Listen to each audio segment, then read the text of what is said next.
गाना तो बहुत सारा है। बहुत सारा है, माने अश्लीलो है क्या उसमें? माने अश्लील जैसे गा देता है लोग, ऑर्केस्ट्रा सॉन्ग जहाँ तहाँ समय ना उखाड़ पुखाड़ के स्टेज तू उतार के पटरी मारा पीटी हो जाता है, वैसा भी गाना गाती है नहीं नहीं ऐसा क्या? मुंड खराब है क्या आपका? नहीं तो तबीयत अच्छा है ना? जी। तो तबीयत अच्छा है तो थोड़ा खुल के दर्शक से बात कीजिए। देखिए बहुत सारे लोग यहाँ पे देख रहे हैं, बोलिए। चढ़ गइल सावन सभे बंधन करहो, चढ़ गइल सावन सभे बंधन करहो, बाबा भोलेनाथ के अभिनंदन करहो। ऐसा की हो बाबा भोलेनाथ के अभिनंदन करहो। भंगिया धतूर संगे लेला उनकर बूटी। अच्छा ये बताइए, हम थोड़े रिकॉर्डिंग कर रहे हैं कि आप पूरा गाना गा रही हैं एकदम। हम रिकॉर्डिंग थोड़े कर रहे हैं।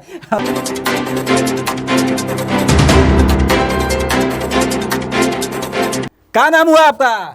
रानी राग। क्या कर रही हैं यहाँ पे? क्या गाना वाना गाती हैं क्या आप? जी गाना गाते हैं। गाने गाते हैं? अच्छा, गाना कब से गाते हैं आप? मैंने कितना दिन से गाना आप गाती हैं स्टूडियो में? 2 वर्ष। 2 वर्ष से गाना गाती हैं। अच्छा, कौन कौन सा आपका गाना वायरल हो गया है, थोड़ा ये बताइए। गाना तो बहुत सारा है। बहुत सारा है, माने अश्लीलो है क्या उसमें?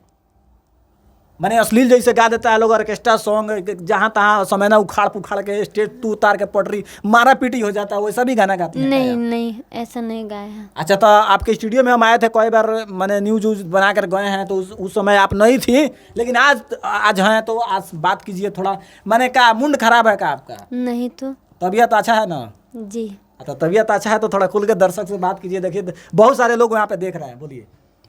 अभी के पीरियड में गाना गाए हैं सावन का। सावन का? जी। चढ़ गइल सावन सभे बंधन करहो, चढ़ गइल सावन सभे बंधन करहो, बाबा भोलेनाथ के अभिनंदन करहो। ऐसा की हो बाबा भोलेनाथ के अभिनंदन करहो।